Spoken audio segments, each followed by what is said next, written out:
નમસ્કાર. બોર્ડની પરીક્ષાનો સમય આવે એટલે વિદ્યાર્થીઓ અને વાલીઓ બંને માટે ટેન્શનનો માહોલ બની જાય છે, ખરું ને? તો ચાલો આ ખાસ સમજૂતીમાં આપણે આ જ દબાણને કેવી રીતે હેન્ડલ કરવું તે વિશે વાત કરીશું. પરીક્ષાનું નામ સાંભળતા જ સ્ટ્રેસ આવી જાય છે, નહીં? એવું લાગે છે કે બધું માથા પર આવી ગયું છે. પણ ચિંતા ન કરો.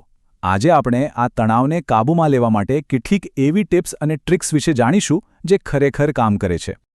આપણો ગોલ શું છે? એકદમ સિમ્પલ.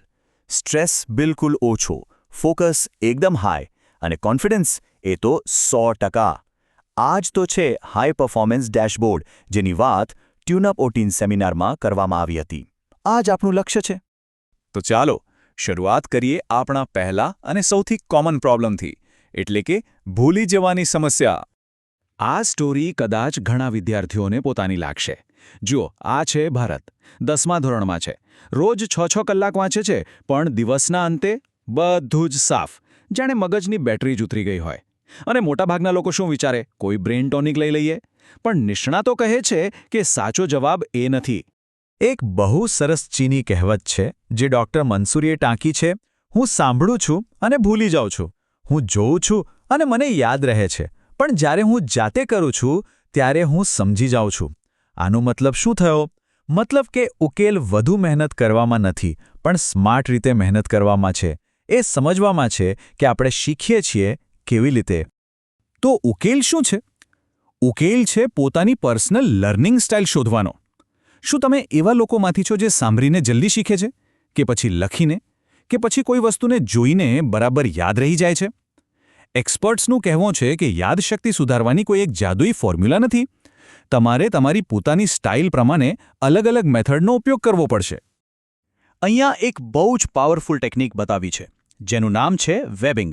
ખાસ કરીને નિબંધ જેવા લાંબા જવાબો માટે આ બહુ કામની છે. જુઓ, એના 4 સિમ્પલ સ્ટેપ્સ છે.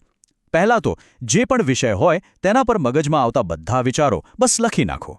પછી એ મુખ્ય વિચારોને એકબીજા સાથે જોડીને એક વેબ એટલે કે જાળું બનાવો. ત્રીજા સ્ટેપમાં આ વિચારોને એક લોજિકલ ક્રમમાં ગોઠવો. અને છેલ્લે આ ગોઠવેલા વિચારોને સરસ પૂરા વાક્યોમાં ફેરવી નાખો. બસ થઈ ગયો તમારો જવાબ તૈયાર. ચાલો હવે વાત કરીએ બીજા મોટા પડકારની, એક એવી સમસ્યા જે લગભગ દરેક ઘરમાં જોવા મળે છે: સ્ક્રીન ટાઈમ અને ભણતર વચ્ચેનું બેલેન્સ. આ જુઓ, આ છે શાલીન, 9મા ધોરણનો વિદ્યાર્થી, અને એની હાલત શું છે? Screen time overload. એના દિવસનો મોટો ભાગ ગેમ્સ અને ટીવીમાં જતો રહે છે, અને પરિણામ ભણતર પર સીધી અસર. આ એક એવું અસંતુલન છે જે આજે બહુ કોમન છે. તો હવે કરવું શું? શું ગેમ્સ અને ટીવી પર સંપૂર્ણ પ્રતિબંધ મૂકી દેવો જોઈએ? નિષ્ણાતો કહે છે બિલકુલ નહીં. આવું કરવું તો ઉલટાનું વધારે નુકસાનકારક સાબિત થઈ શકે છે. સાચો જવાબ પ્રતિબંધમાં નહીં પણ સંતુલનમાં છે. અને આ સંતુલન એટલે શું? એટલે અભ્યાસની સાથે સાથે મનોરંજન માટે પણ સમય કાઢવો. યાદ રાખો, ગેમ્સ, મ્યુઝિક કે બીજી કોઈ મનોરંજનની પ્રવૃત્તિઓ ફક્ત ટાઈમપાસ નથી. એ આપણા શારીરિક અને માનસિક સ્વાસ્થ્ય માટે જરૂરી છે. એ જ તો સ્ટ્રેસ ઓછો કરવામાં મદદ કરે છે. ઓકે, તો આપણે યાદશક્તિ અને ટાઈમ મેનેજમેન્ટની વાત કરી. હવે આવીએ એ વસ્તુ પર જે આપણા મગજને એનર્જી આપે છે, અથવા તો બધી એનર્જી ખેંચી લે છે. જી હા, આપણે વાત કરી રહ્યા છીએ ખોરાક અને આપણા મૂડના કનેક્શન વિશે. આ સમસ્યા પણ જાણીતી લાગશે. આ છે પ્રિયાંશી, એકદમ રિયલ ફૂડી. એને ભાવે છે જંક ફૂડ, પણ મમ્મી આપે છે એવું ખાવાનું જે એને હોસ્પિટલનું ખાવાનું લાગે છે. આ એક મોટી દ્વિધા છે, જે ખાવાની ઈચ્છા છે અને જે ખાવું જરૂરી છે તેની વચ્ચેની. પણ એક વાત પાક્કી છે, આપણે જે ખાઈએ છીએ તેની સીધી અસર આપણા પરફોર્મન્સ પર પડે છે. ડૉક્ટર મંજુ શ્રોફે આને બહુ સરસ રીતે સમજાવ્યું છે. 2 પ્રકારના ફૂડ છે: ડ્રેન ફૂડ અને બ્રેઇન ફૂડ. ડ્રેન ફૂડ એટલે કે પિઝા, બર્ગર જેવી ભારે વસ્તુઓ. એ ખાવાથી શું થાય? આપણું શરીર અને પચાવવામાં લાગી જાય છે, લોહીનો પ્રવાહ પેટ તરફ વધી જાય છે, અને મગજ એ સુસ્ત અને નિદ્રાળુ બની જાય છે. એની સામે છે બ્રેઇન ફૂડ, એટલે કે સૂપ, જ્યુસ, દાળ, દૂધ, કાચા શાકભાજી. આ બધું પચવામાં એકદમ હલકું હોય છે, એટલે લોહીનો પ્રવાહ મગજ સુધી બરાબર પહોંચે છે, અને પરિણામે આપણું મગજ એકદમ એક્ટિવ અને એલર્ટ રહે છે. એટલે જ કહેવાય છે, અને આ વાત બરાબર યાદ રાખવા જેવી છે, કે જે વિદ્યાર્થી હળવો ખોરાક લે છે તે તેજસ્વી બને છે. સિમ્પલ વાત છે. હલકો અને હેલ્ધી ખોરાક મગજને શાર્પ રાખે છે, ખાસ કરીને પરીક્ષાના દિવસોમાં. સારું, હવે આપણે ચોથા અને ખૂબ જ સંવેદનશીલ પડકાર તરફ આગળ વધીએ.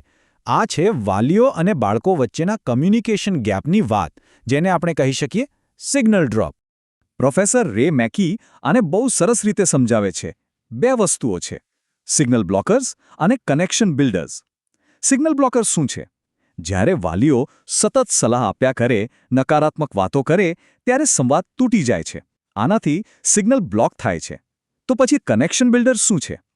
એ છે શેરિંગ, એટલે કે એકબીજા સાથે દિલ ખોલીને વાત કરવી. પરિવારને જોડી રાખતો ગુંદર છે આ.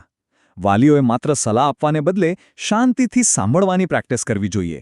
બસ આટલું કરવાથી જ મોટો ફેરફાર આવી શકે છે. ઓકે, તો આપણે 4 મોટા પડકારો અને તેના ઉકેલોની વાત કરી. હવે આ બધી સલાહને ભેગી કરીને ચાલો એક ફાઇનલ, એક્શનેબલ બ્લુપ્રિન્ટ બનાવીએ, જે પરીક્ષામાં સફળતા અપાવશે. પણ એ પહેલાં આ ટ્યુનઅપ કરવાનો મતલબ શું છે એ સમજી લઈએ. ટ્યુનઅપ એટલે શરીર અને મન વચ્ચેનો પરફેક્ટ તાલમેલ. બસ જાણે કોઈ ગિટારને સૂર પર સેટ કરીએ, એ જ રીતે બોર્ડની પરીક્ષા જેવા કોઈ ખાસ કામ માટે આપણા શરીર અને મનને એકસાથે એક જ લયમાં કામ કરવા માટે તૈયાર કરવું. તો આ ટ્યુનઅપ પ્રોટોકોલના પહેલા 2 સ્ટેપ શું છે? પહેલું, તમારી શક્તિઓ ઓળખો. 1-2 અઠવાડિયા માટે શાંતિથી ઓબ્ઝર્વ કરો કે તમારી સ્ટ્રેન્થ્સ શું છે અને તમારી નબળાઈઓ કઈ છે. અને બીજું, તમારી બાયોલોજિકલ ક્લોક સેટ કરો, એટલે કે તમારા શરીર અને મનને સ્કૂલના ટાઈમટેબલ પ્રમાણે ઢાળો. એ સમય શોધો જ્યારે તમારી એનર્જી સૌથી વધુ હોય છે. પછી આવે છે ત્રીજું અને ચોથું સ્ટેપ. ત્રીજું છે ફાઇનલ ટાઈમટેબલ મેચિંગ, એટલે કે એક એવું નવું સ્ટડી શેડ્યુલ બનાવો જે બરાબર બોર્ડ પરીક્ષાના ટાઈમટેબલ જેવું જ હોય. આનાથી પરીક્ષાના દિવસે શરીર અને મગજ તૈયાર રહેશે. અને ચોથું, જે સૌથી અગત્યનું છે, તમારી રિલેક્સેશન બેટરી રિચાર્જ કરો. આરામ કરવા માટે યોગ, મ્યુઝિક કે પછી મિત્રો સાથે વાત કરવા જેવી ટેકનિકનો ઉપયોગ કરો. રિચાર્જ થવું પણ એટલું જ જરૂરી છે. અને આ છે ધ માસ્ટર બ્લુપ્રિન્ટ. આ ચિત્ર બધું જ કહી દે છે. પરીક્ષા માટે તૈયાર થવા માટેના 4 પાયા. પહેલું, શીખવાની સાચી ટેકનિકમાં માસ્ટરી. બીજું, અભ્યાસ અને મનોરંજન વચ્ચેનું પરફેક્ટ બેલેન્સ. ત્રીજું, મગજ માટે હેલ્ધી ખોરાક. અને ચોથું, પરિવાર સાથે ખુલ્લો અને મજબૂત સંવાદ. આ 4 વસ્તુઓ પરફેક્ટ હોય તો સફળતા દૂર નથી. આ માર્ગદર્શનને અનુસરવાથી ખરેખર અદ્ભુત પરિણામો મળી શકે છે. તો હવે છેલ્લો અને સૌથી અગત્યનો સવાલ એ છે કે આ પરીક્ષા માટે તૈયાર બ્લુપ્રિન્ટના કયા ભાગ પરથી આજે